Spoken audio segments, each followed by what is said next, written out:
Hello दोस्तों, आइए आज हम सभी क्लास 10th के सब्जेक्ट साइंस का जो है उसमें फिजिक्स का पहला चैप्टर पढ़ेंगे। उसका ऑब्जेक्टिव में फिजिक्स के पहला चैप्टर प्रकाश के परावर्तन और अपवर्तन से रिलेटेड ऑब्जेक्टिव बेहद ही खास ऑब्जेक्टिव जो बोर्ड एग्जाम में निश्चित रूप से पूछे जाते हैं, कई बार पूछे भी गए हैं और भी अब फिर अगले एग्जाम में पूछे जाएंगे। बेहद खास है, आइए देखते हैं।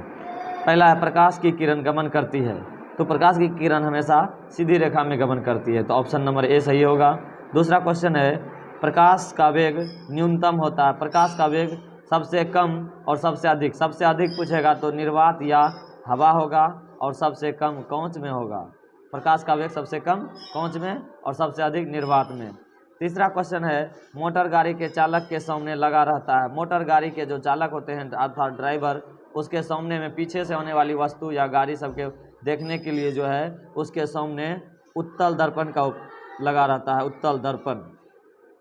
चौथा क्वेश्चन है मोटर कार के हेडलाइट में किस का प्रयोग किया जाता है, किस दर्पण का प्रयोग मोटर कार के हेडलाइट में, या इसी को हेडलाइट को हिंदी में बोलते हैं अग्रदीप, आगे वाले बल्ब में जो है कौन सा दर्पण लगा रहता है, वह आपका अवतल दर्पण लगा रहता है। मोटर कार के हेडलाइट में अवतल दर्पण। अगला देखते हैं 5 नंबर क्वेश्चन, समतल दर्पण द्वारा बना प्रतिबिंब होता है, समतल दर्पण में किस प्रकार के प्रतिबिंब बनाते हैं, कैसा प्रतिबिंब बनता है, आइए बताइए फटाफट क्या होगा। तो जाइए जानते हैं। हमेशा काल्पनिक प्रतिबिंब बनता है, समतल दर्पण में काल्पनिक और सीधा प्रतिबिंब बनता है।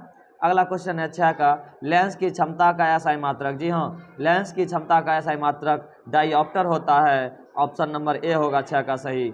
7 का देखिए, 7 का कहता है प्रकाश की किरणों का पथ दर्शाने वाले चित्रों को क्या कहते हैं, प्रकाश की किरणों का पथ दर्शाने वाले जो है चित्र को उसको क्या कहते हैं, किरण आरेख, किरण आरेख द्वारा दर्शाते हैं।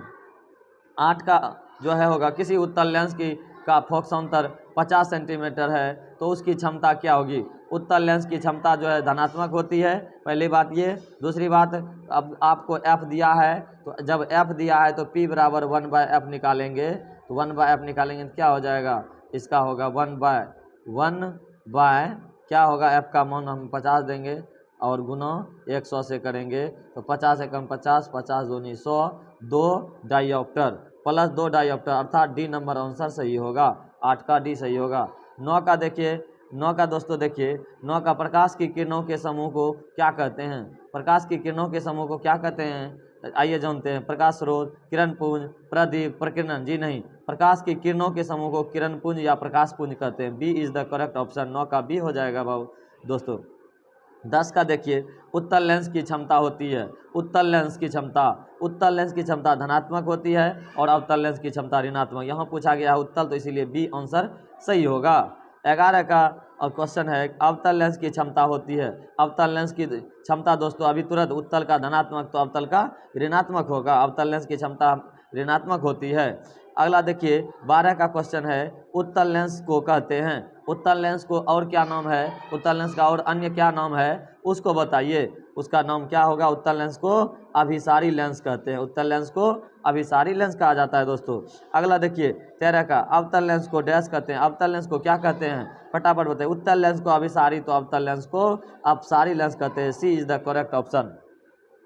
14 का, निम्न में से कौन सा दर्पण लेंस बनाने के लिए निम्न में से कौन सा पदार्थ लेंस बनाने के लिए प्रयुक्त नहीं किया जाता है, तो इसमें बताइए दोस्तों, इसमें कहता है कि किसका प्रयोग हम लेंस बनाने के लिए नहीं करते हैं, तो मिट्टी का प्रयोग नहीं करते हैं, जल का, कांच का, प्लास्टिक का उपयोग होता है किसी न किसी तरह से, बट मिट्टी का उपयोग नहीं होता है क्या बनाने में, लेंस बनाने में दोस्तों। अगला है किस दर्पण से हमेशा वस्तु से छोटा प्रतिबिंब प्राप्त होता है, तो यह है कौन सा, वस्तु से हमेशा छोटा जो होगा, दर्पण अगर पूछ रहा है तो वह होगा उत्तल दर्पण, वह होगा कौन सा दर्पण, उत्तल दर्पण, क्योंकि उत्तल दर्पण में हमेशा किसी वस्तु का प्रतिबिंब काल्पनिक, सीधा तथा वस्तु से छोटा बनता है हमेशा, तो ये आपका 15 का जो है बी आंसर सही होगा।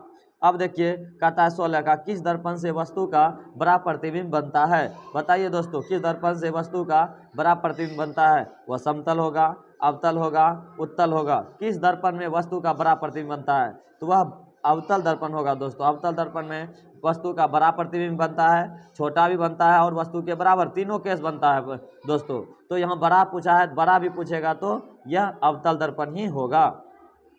अगला देखिए 17 का, प्रकाश के परावर्तन के कितने नियम हैं? प्रकाश के परावर्तन के कितने नियम हैं, अर्थात लॉज ऑफ रिफ्लेक्शन, मतलब कितने हैं? तो वह 1 2 3 4, जी नहीं, ये 2 होगा। प्रकाश के परावर्तन के 2 नियम हैं। अगला देखिए क्वेश्चन है 18 का क्वेश्चन है कि 17 कंप्लीट हो गया, 18 देखिए, जब प्रकाश की किरण हवा से कांच में प्रवेश करती है, अर्थात हवा हो गया विरल माध्यम, कांच हो गया सघन माध्यम, अर्थात यहाँ पे प्रकाश की किरण जो है विरल माध्यम से सघन माध्यम में प्रवेश करते हैं दोस्तों, तो क्या होगा? विरल से सघन में होगा तो अविलंब से दूर या अविलंब से निकट, अविलंब के और समांतर, जी नहीं दोस्तों, यह अविलंब के निकट हो जाएगा। जब प्रकाश की किरण विरल माध्यम से सघन माध्यम में जाती है तो अविलंब की ओर मुड़ जाते हैं प्रकाश की किरण। तो 19 का 18 का बी हो जाएगा। आइए 19 का देखते हैं। फोटोग्राफी कैमरा का अभिदृश्यक होता है, फोटोग्राफी कैमरा का जो अभिदृश्यक होता है दोस्तों वह उत्तल लेंस का होता है। तो 19 का ए आंसर सही होगा। 20 का देखिए, साइड मिरर के रूप में प्रयुक्त होता है। कौन सा दर्पण साइड मिरर के रूप में प्रयुक्त होता है? बताइए दोस्तों। ड्राइवर या चालक के बगल में कौन सा दर्पण लगा होता है साइड मिरर के रूप में? वह उत्तल दर्पण होता है दोस्तों, अर्थात 20 का बी होगा सही। अगला देखिए 21 का, एक अवतल दर्पण की फोकस दूरी 10 सेंटीमीटर है तो उसकी वक्रता त्रिज्या क्या होगी? एफ का मान 10 है तो आर बराबर क्या होता है सूत्र? आर बराबर दोस्तों होता है 2F, तो 2 गुना 10, 10 दूनी 20, 10 दूनी 20 सेंटीमीटर हो जाएगा दोस्तों। देखिए 20 सेंटीमीटर कौन से किस ऑप्शन में है? बी नंबर, 21 का बी सही होगा। 22 का देखिए, निर्गत किरण एवं अभिलंब के बीच बने कोण को क्या कहते हैं? बताइए। आपतन कोण, परावर्तन कोण, निर्गत कोण, इनमें से कोई नहीं। जी हाँ दोस्तों, यहाँ सी इज द करेक्ट आंसर, सी का आंसर सही होगा, अर्थात निर्गत किरण और अभिलंब के बीच बने कोण को निर्गत कोण कहते हैं दोस्तों। 23 का कहता है, सरल सूक्ष्मदर्शी में किसका उपयोग किया जाता है? सरल सूक्ष्मदर्शी में बताइए क्या होगा? उत्तल दर्पण, अवतल दर्पण, अवतल लेंस, उत्तल लेंस। तो यहाँ पे दोस्तों उत्तल लेंस का होगा, कैमरा में भी और सरल सूक्ष्मदर्शी में भी ये इनमें उत्तल लेंस का ही उपयोग किया जाता है दोस्तों। 24 का देखिए, किस लेंस के द्वारा सिर्फ काल्पनिक प्रतिबिंब बनता है? किस लेंस में जो है काल्पनिक प्रतिबिंब बनता है दोस्तों? हमेशा जो है किसमें काल्पनिक प्रतिबिंब बनता है? उत्तल में, अवतल में, बाइफोकल में, बताइए किस में होगा दोस्तों? यहाँ लेंस कह रहा है, दर्पण नहीं, लेंस। किस लेंस में काल्पनिक? तो काल्पनिक जो बनता है हमेशा वह अवतल लेंस में। दर्पण पूछता तब उत्तल दर्पण होता दोस्तों काल्पनिक के लिए, लेकिन यहाँ लेंस पूछा है तो अवतल लेंस में हमेशा काल्पनिक प्रतिबिंब बनता है दोस्तों। काल्पनिक और वस्तु से छोटा प्रतिबिंब बनता है दोस्तों। 25 का देखिए, 24 कंप्लीट, ये सारे कंप्लीट हो गया दोस्तों। अब बचा है आपका 25। आइए 25 का देखते हैं। परावर्तन के नियम से निर्धारित होता है। अब परावर्तन के नियम से क्या निर्धारित होता है दोस्तों? आपतन कोण बराबर परावर्तन कोण, परावर्तन कोण बराबर अपवर्तन कोण, आपतन कोण बराबर विचलन कोण, इनमें से कोई नहीं। क्या होगा दोस्तों? हाँ, तो इसमें 25 का ए होगा। परावर्तन का नियम कहता है आपतन कोण के बराबर परावर्तन कोण, यही है परावर्तन का दूसरा नियम में है दोस्तों। अब देखिए 26 का क्या होगा दोस्तों? काल्पनिक प्रतिबिंब होता है, सीधा होता है, उल्टा होता है, दोनों होता है। काल्पनिक प्रतिबिंब हमेशा सीधा होता है दोस्तों। 26 का ए हो जाएगा आंसर। 27 का दोस्तों देखिए, लेंस में मुख्य फोकस की संख्या कितने हैं दोस्तों? लेंस में मुख्य फोकस कितने होते हैं? 2 मुख्य फोकस होते हैं दोस्तों। 27 का ए हो जाएगा आंसर। अब है 28 का देखिए दोस्तों, 28 का कहता है सर्च लाइट का परावर्तक सतह होता है। सर्च लाइट का परावर्तक सतह क्या होगा दोस्तों? बताइए फटाफट। सर्च लाइट का परावर्तक सतह ये आपका उत्तल दर्पण होगा। उत्तल सर्च लाइट का परावर्तक सतह जो है क्या होगा दोस्तों? सर्च लाइट का होगा, सर्च लाइट का क्या होगा? अवतल दर्पण। सर्च लाइट का अवतल दर्पण होगा और स्ट्रीट लाइट का उत्तल। तो 28 का जो है दोस्तों ये बी होगा, 28 का बी, ये ध्यान रखिएगा। 29 का, दाढ़ी बनाने में कौन सा दर्पण का उपयोग होता है दोस्तों? दाढ़ी बनाने में अवतल दर्पण का उपयोग होता है। दाढ़ी बनाने में इसी को कहेंगे हजामत के रूप में, और इसी को कहेंगे डॉक्टरों द्वारा रोगियों के आँख नोक जांच करने में भी दोस्तों अवतल दर्पण का ही उपयोग होता है। तो 29 तक आपको बता दिया गया है। 30 का देखिए दोस्तों, एक उत्तल लेंस की क्षमता 1 डायोप्टर है तो उस लेंस की फोकस दूरी क्या होगा?